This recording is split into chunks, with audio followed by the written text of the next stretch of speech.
You're listening to the CyberWire Network, powered by N2K.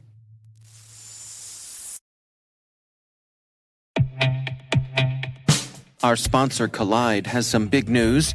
If you're an Okta user, they can get your entire fleet up to 100% compliance. How? If a device isn't compliant, the user can't log into your cloud apps until they fix the problem. It's that simple. Without Collide, IT struggles to solve basic problems, like ensuring everyone's OS and browser are up to date. Unsecure devices log into your company's apps with no problems because there's nothing there to stop them. But Collide works seamlessly with Okta to enforce compliance as part of authentication and complete the Zero Trust security puzzle. Visit collide.com/CyberWire Daily to learn more or book a demo. That's KOLIDE.com/CyberWire Daily.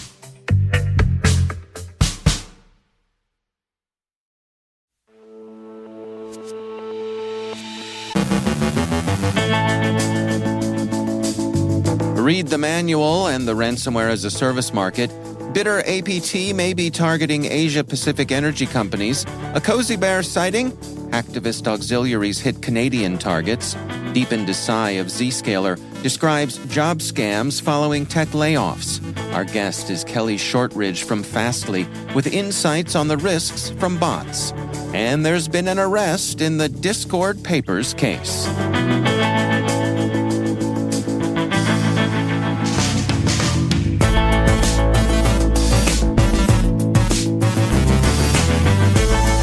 From the CyberWire studios at Data Tribe, I'm Dave Bittner with your CyberWire summary for Friday, April 14th, 2023.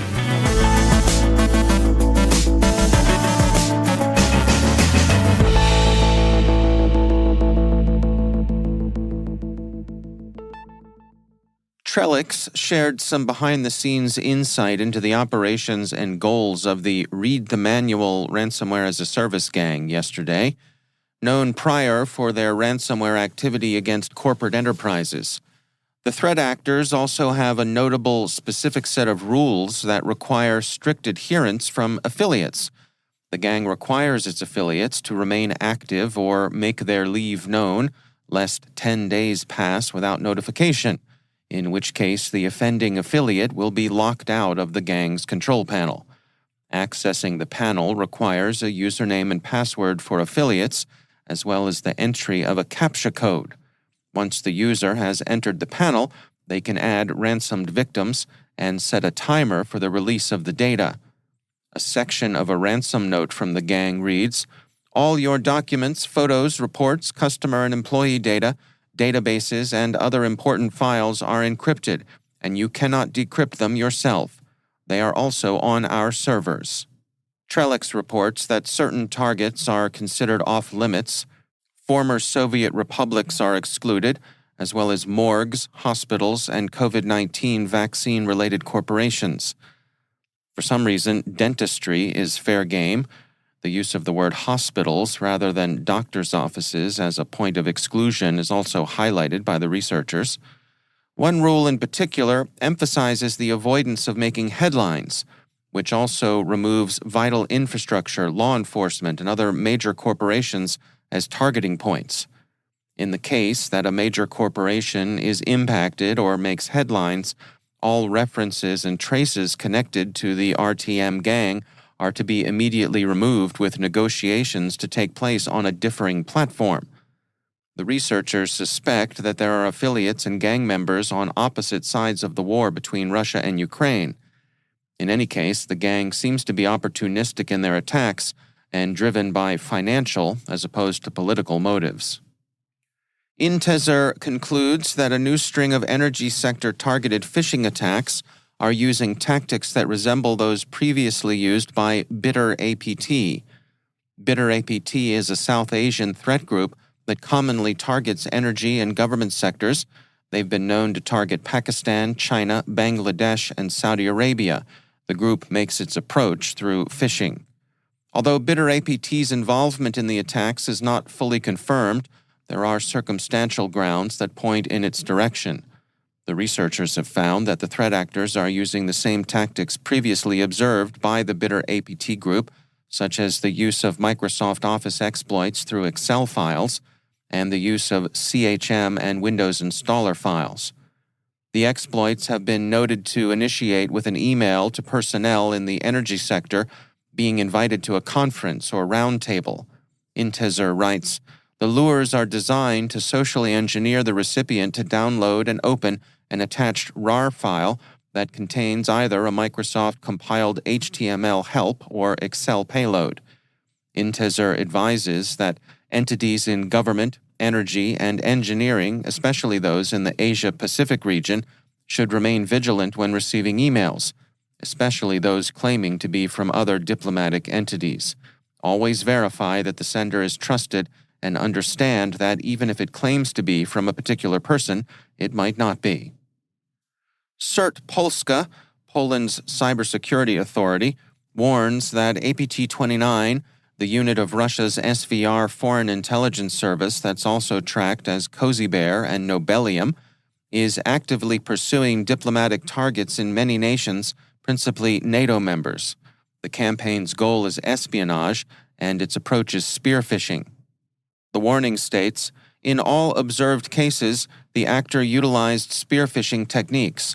Emails impersonating embassies of European countries were sent to selected personnel at diplomatic posts. The correspondence contained an invitation to a meeting or to work together on documents. In the body of the message or in an attached PDF document, a link was included purportedly directing to the ambassador's calendar, meeting details, or a downloadable file." Polish authorities recommend that organizations implement configuration changes to protect themselves from Cozy Bear's come-ons. The Russian hacktivist auxiliary no-name 05716 claimed responsibility for a DDoS attack against Hydro-Quebec yesterday. CTV News Montreal quotes the group's communiqué. "Continuing our visits to Canada, the website of Hydro-Quebec, the company responsible for generating and transporting electricity in Quebec, was put down." The Toronto Star reports that the power company's website and mobile app sustained disruption. Power generation and distribution were unaffected, a Hydro-Quebec spokesman said, nor were customer data compromised. "They did not take any information from us. It's an attack on our website that makes it unavailable for our customers, unfortunately," the spokesman said. Hydro-Quebec is the province's major supplier of electricity. It's also a major exporter of power to the U.S. state of New York. And finally, whatever influencer fantasies may have been driving OG and the Thug Shaker Central followers who hung on his Discord posts, the reality principle asserted itself yesterday in the form of an FBI raid on the alleged leaker's home in Dighton, Massachusetts. Airman First Class Jack Teixeira was arrested at his home yesterday in connection with his alleged role in the leak of classified information over Discord. The 21-year-old cyber transport systems specialist is, or was, assigned to the Massachusetts Air National Guard's 102nd Intelligence Wing at Otis Air National Guard Base on Cape Cod. An Airman First Class is a junior enlisted rank, an E3, the equivalent of a U.S. Army Private First Class or a U.S. Navy Seaman. The New York Times observes that how Airman Teixeira obtained access to the range of classified information he's alleged to have shared under his hacker name OG with the even younger members of his Discord club remains unclear. The investigation continues, and according to Reuters, Discord is cooperating with authorities. The U.S. Department of Defense has pointed out that leaking doesn't amount to declassification. Pentagon Press Secretary Brigadier General Jack Ryder said, "Just because classified information may be posted online or elsewhere does not mean it has been declassified by a classification authority.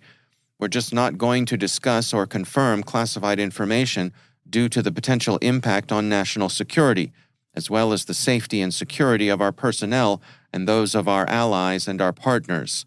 And for that reason, we will continue to encourage those of you who are reporting this story to take these latter factors into account and to consider the potential consequences of posting potentially sensitive documents or information online or elsewhere. So, stand by and beware of the leaks.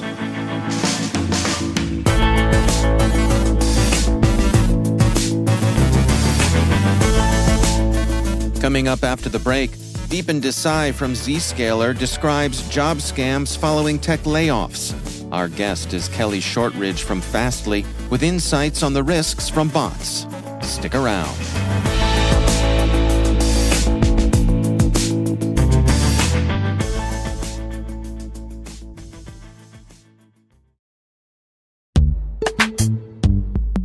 And now, a word from our sponsor, SpyCloud, the cybercrime analytics leader. SpyCloud disrupts cybercrime by telling you what criminals know about your business and your customers, so you can take action to prevent ransomware, account takeover, and online fraud. SpyCloud constantly recaptures and analyzes new data from the criminal underground, including credentials, cookies, and PII siphoned from malware-infected devices. With knowledge of the specific data criminals have in hand from InfoStealer malware on managed and unmanaged devices, security teams can respond with a more efficient and effective process called post-infection remediation. Get SpyCloud's post-infection remediation guide outlining the 7 steps for preventing a malware infection from becoming a full-blown ransomware incident. Visit spycloud.com/cyberwire. That's spycloud.com/cyberwire. And we thank SpyCloud for sponsoring our show.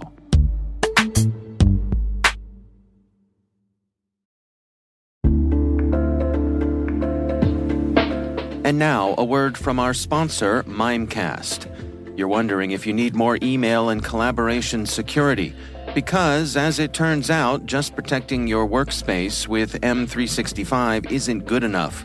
You just watched your entire company grind to a screeching halt, all because someone opened a phishing email. Next time, don't rely on one-size-fits-all security. Protect your inbox with Mimecast and diversify your security stack. For a free trial, go to mimecast.com and keep your business from, falling apart.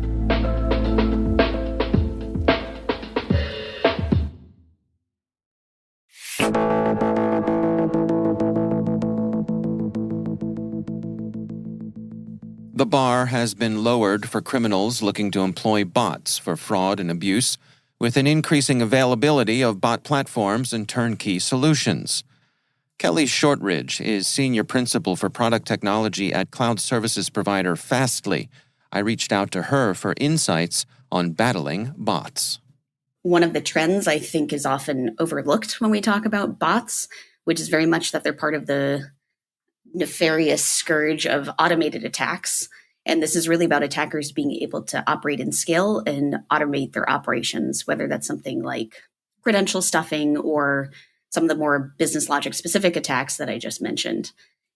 So we have kind of across the board, including things like Cobalt Strike, by the way, when we are looking at, more traditional flavors of attack.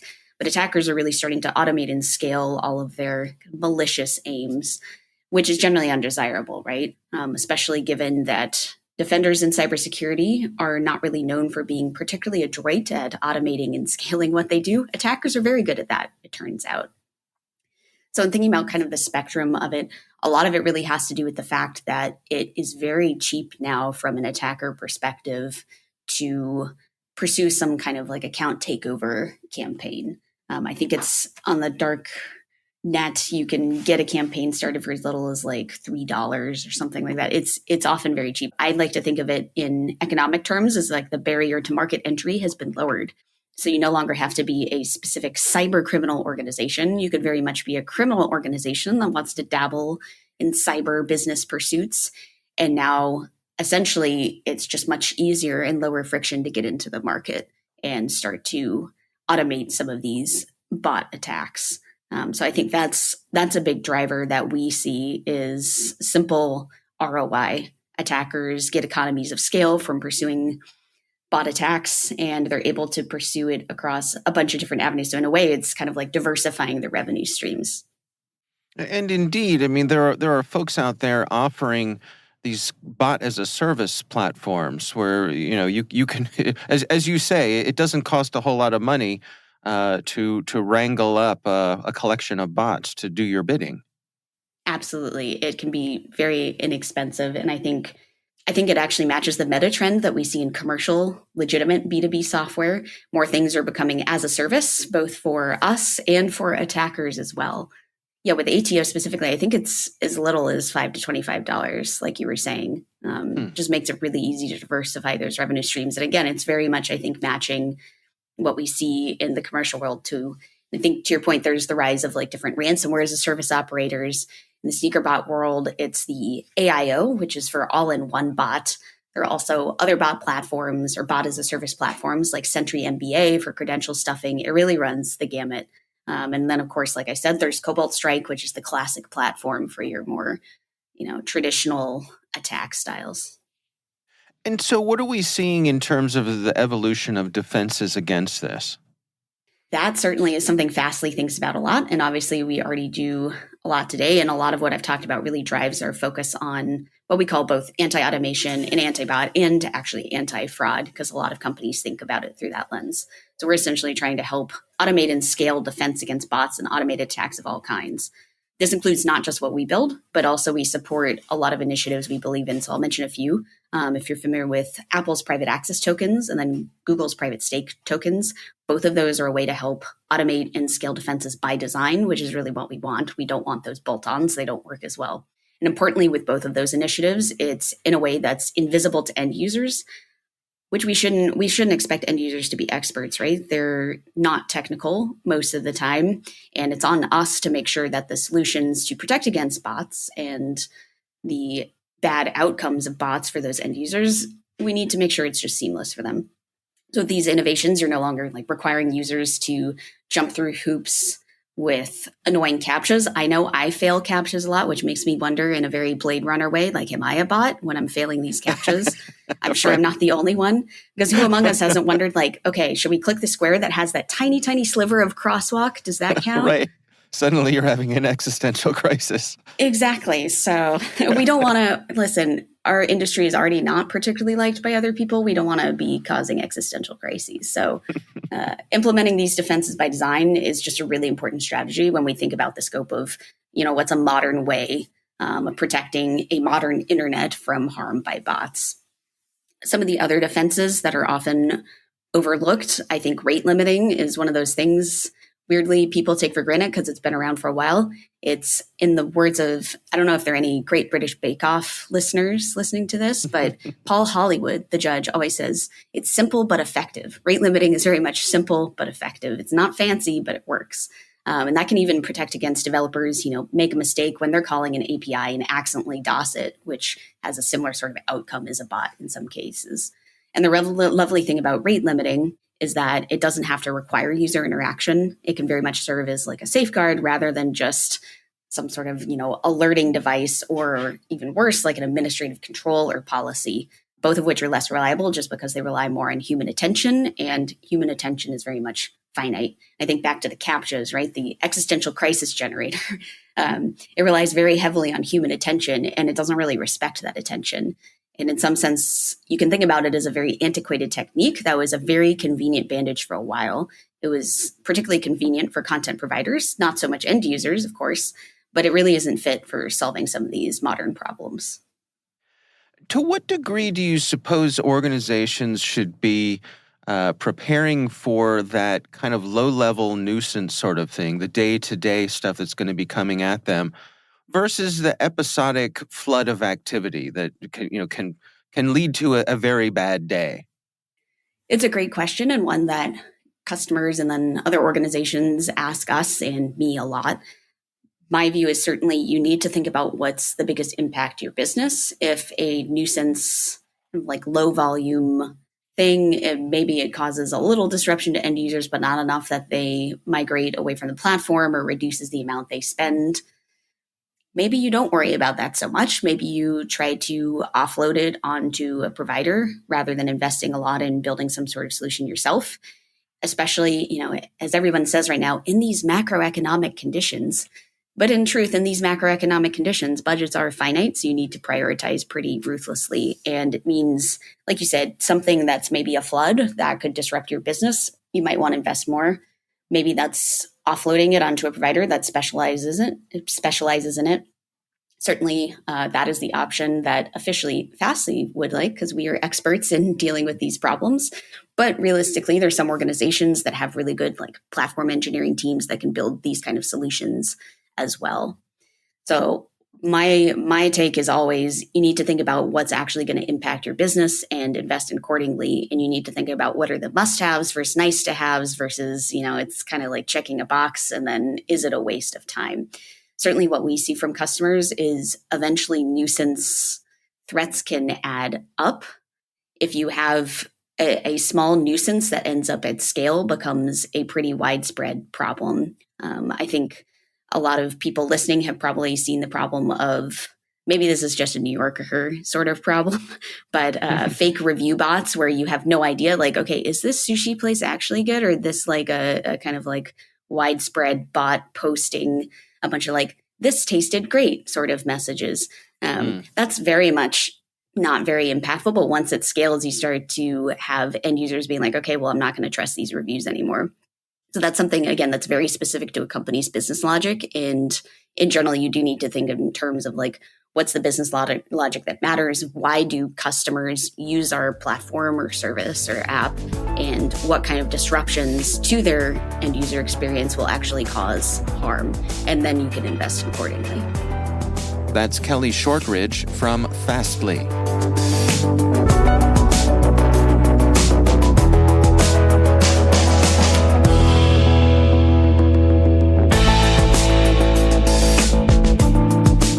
There's a lot more to this conversation.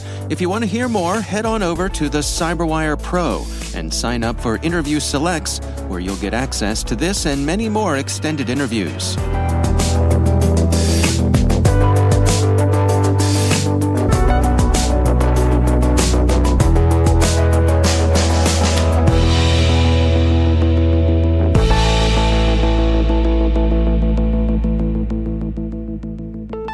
And joining me once again is Deepan Desai. He is the Global CISO and Head of Security Research and Operations at Zscaler.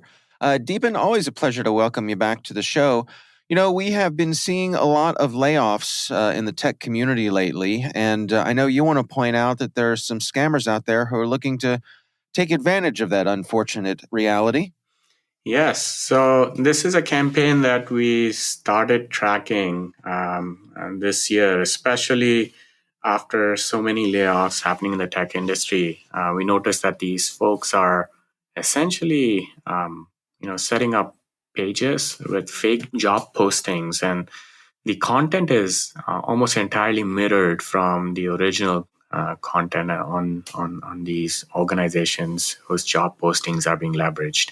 So Zscaler was one of the organization which was whose job postings were used in this campaign. There were more than half a dozen other tech companies that we saw where threat actors took the job posting of these organizations, and then they were targeting those job seekers who were potentially laid off and perform financial fraud. So to give a quick rundown, Zscaler Threat Labs team, as part of our tracking, observed multiple suspicious job portals and surveys, which are essentially being used to solicit information from job seekers, but under the guise of these organizations, right, which are trying to hire even in these trying times. Threat actors did masquerade as recruiters from these organizations. So they will say, if you are a recruiter for company A, they will take your image, they will create a Skype profile, they will use your name and picture to reach out to these victims.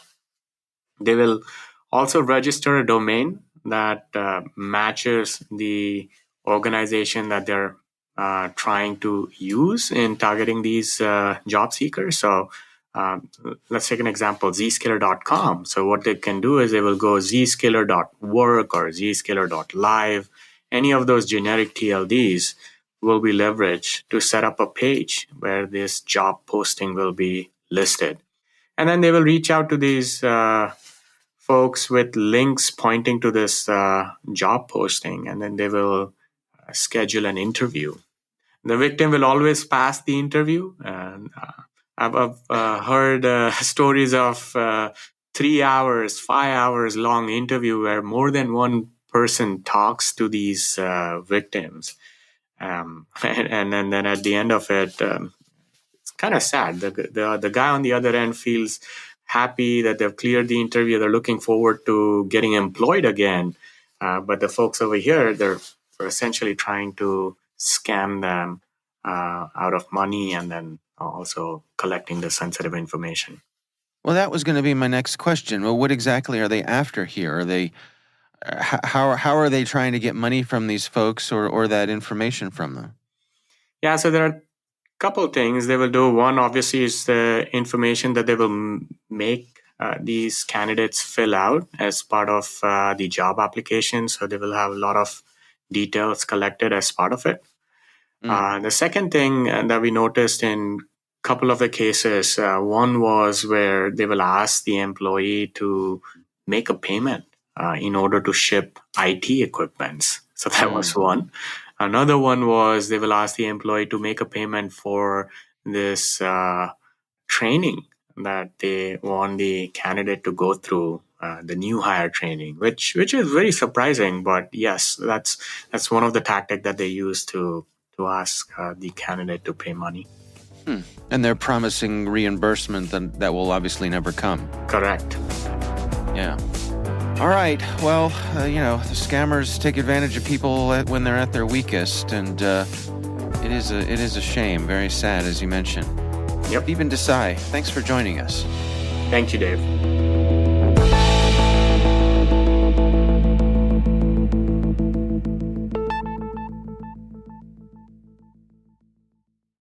Thanks to all of our sponsors for making the CyberWire possible. Find out more about sponsoring our programs at thecyberwire.com/sponsor.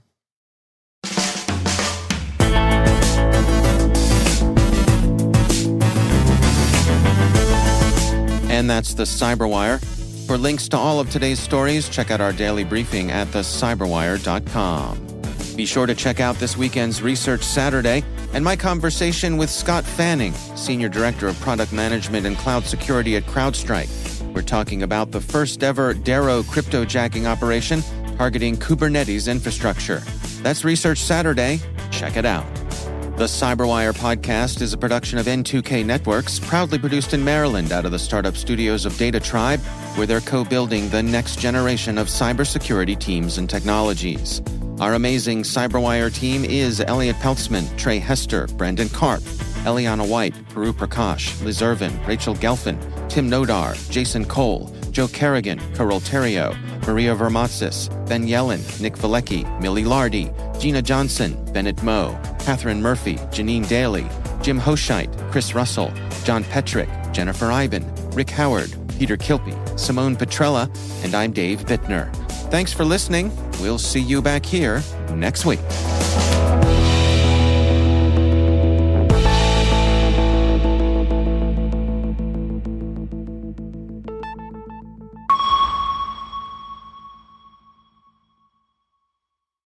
This episode is made possible in part by RSA Conference, where the world talks security.